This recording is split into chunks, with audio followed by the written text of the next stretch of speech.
videos Okay. that I do not monetize. In Facebook, again, it's the views.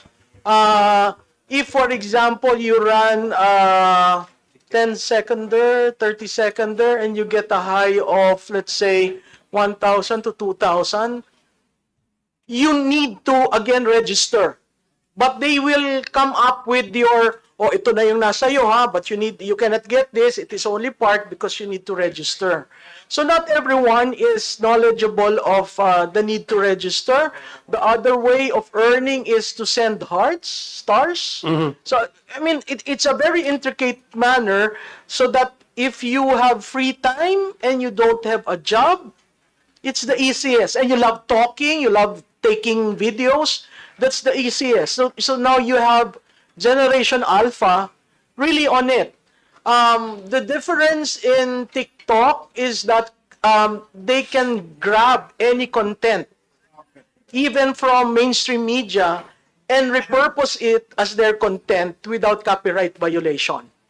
Okay, so yes, gusto ko lang po itanong, 'di ba kanina sabi nyo, there are also the process where you get money from your uploads and your contents is based on views and based on followers, hindi ba? Ito sa mga followers, halimbawa sa Facebook, yung Facebook ba, they don't care whether these followers are AI operated or mga trolls ito, basta as long as you've reached a certain number of followers? Sir, actually, or organic ito? nakikita ng Meta yan. So, That's ibig why sabihin, they alam have nila. that analytics.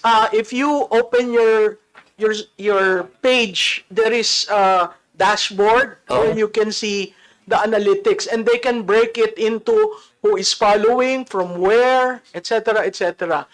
Specifically on marketplace. That's why I was questioning the issue put forth by the chairman on the need for the platform organizations to be present, because in marketplace they are earning from the Philippine market. And recently Congress passed a law on digital payments where you impose certain tax on Netflix, on digital purchases, and that is where you would have seen the total income they have from our market. So it is very important when you meet the platform organizations that they reveal their books, because that is the only way you can regulate. So they can know. listen. So this social media operators, they know kung organic ba talaga yung mga followers mo or Yeah. hindi. Nakikita yon, nakikita nila. Kaya nag-change ng algorithm eh. Okay. So, ngayon, ano po? They penalize din kapag nakikita lang Okay. peke yung ano. So what about the shares, the number of shares? Di ba sabi nila may nag-viral? Can that also be monetized? Do they pay you for a certain number of shares? No. Sa views pa rin po. Pag mas maraming shares, it would lead to more views. So views pa rin.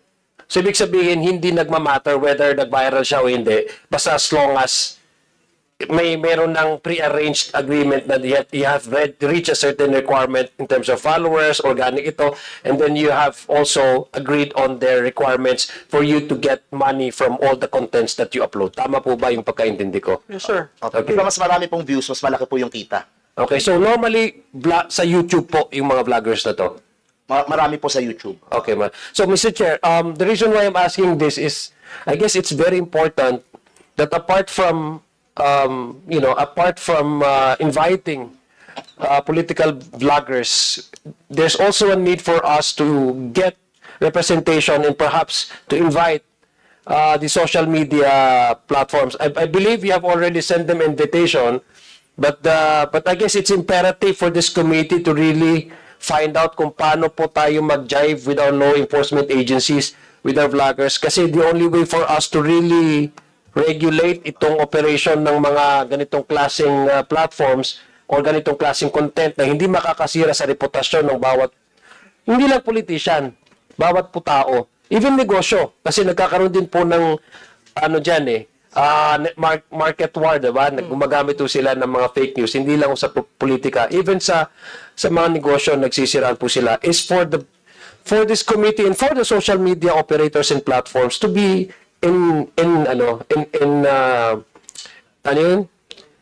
in same page po sa gusto natin ipa-abot at gusto nating i-enact na mga regulations, mga regulatory laws po. Mr. Chair, with that, Mr. Chair, gusto ko lang pong for my final manifestation, Mr. Chair, gusto ko lang pong sabihin sa ating mga vloggers na we are not running after you.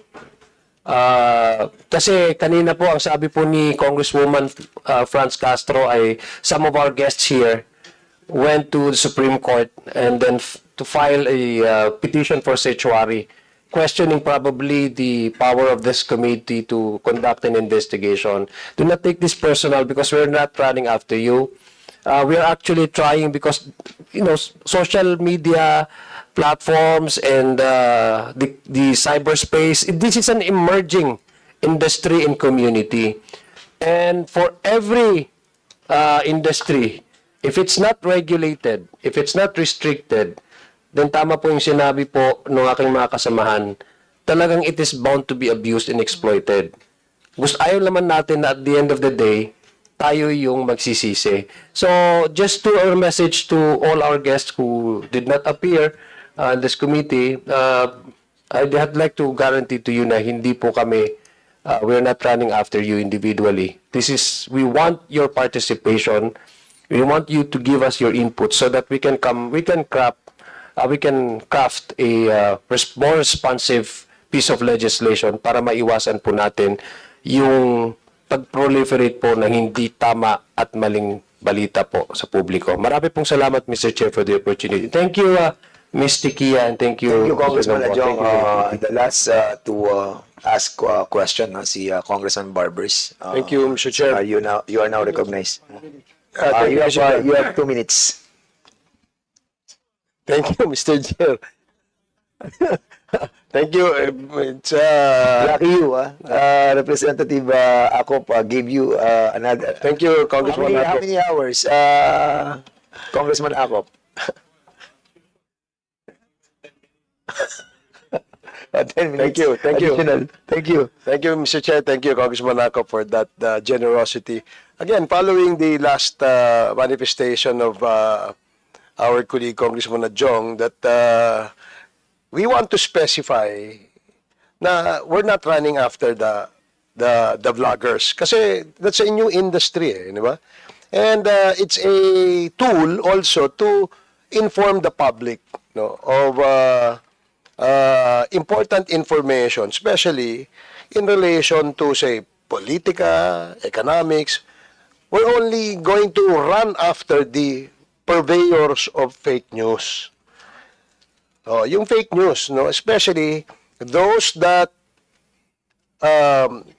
issue statements that are libelous, slanderous. Alam naman po natin yan. I'm glad that we have vloggers here.